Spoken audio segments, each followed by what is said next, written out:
আপনি প্রশ্ন করেছেন আয়নাঘরের আইডিয়া কে দিয়েছিল। হ্যাঁ, আইডিয়াটা দিয়েছিল আমার বিয়াই তারেক সিদ্দিকী। সেই সবকিছু করেছে। গুলি করে মরার দরকার কি? ক্রসফায়ার দিলে বেশি লোক জানাজানি হচ্ছে, সমালোচনা বেশি হচ্ছে। সেদিন থেকে শুরু হলো এই নতুন পরীক্ষামূলক পরিকল্পনা। একটা ছোট্ট ঘর, 3.5 ফিট বাই 3.5 ফিট। ওইখানে নিজের কোথাও ভালোভাবে শোনা যায় না। হ্যাঁ, আমরা প্রথমে কিছু বিরোধী নেতাকে তুলে আনলাম, এই বিএনপি, জামাত, ছাত্র শিবির, ছাত্রদল, কিছু সাংবাদিক। ওদের দেখা হলো সেই আয়না ঘরে। প্রথমে কয়েকদিন ওরা দেয়ালে ঘুষি মারত। আমাকে ভিডিও কলে দেখানো হলো, ভিডিওতে আমাকে দেখানো হলো ওরা দেয়ালে ঘুষি মারত, দল্লা ঠেলে বেরোনোর চেষ্টা করছে। তারপর কিছুদিন দেখি শুধু উপরের দিকে তাকিয়ে থাকে। তারপর এক সময় ক্লান্ত হয়ে শুধু উপরের দিকে তাকিয়ে থাকতো। প্রথম কিছুদিন কেউ বুঝতে পারতো না কতটা সময় গেছে, কয়দিন তাদের আটক রাখা হয়েছে। খাবার অনেক কম দেওয়া হতো, খাবার কম দিতে বলতাম, পানিও খুব সীমিত।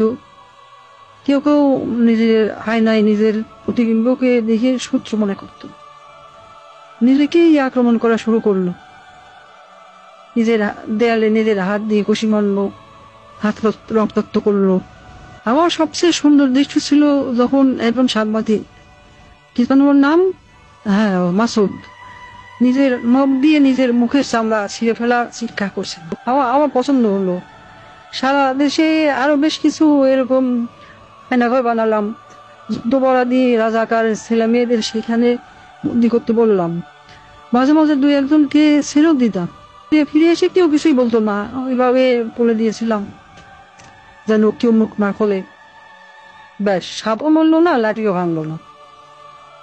মানুষ ভাবলো যান বাঁচাতে স্বেচ্ছায় আত্মগোপন করেছিল, কিন্তু আমার আসল শক্তি ছিল প্রচারণায়।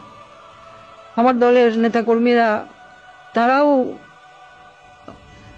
এই ব্যাপারটা বিশ্বাস করতে পারে।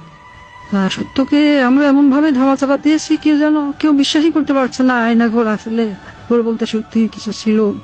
আমি হাসলাম, কারণ কেন জানেন, একবার যদি সত্য মিথ্যাকে আর মিথ্যাকে সত্য বলে চালিয়ে দেওয়া যায়, তাহলে আর কিছু করার দরকার নেই।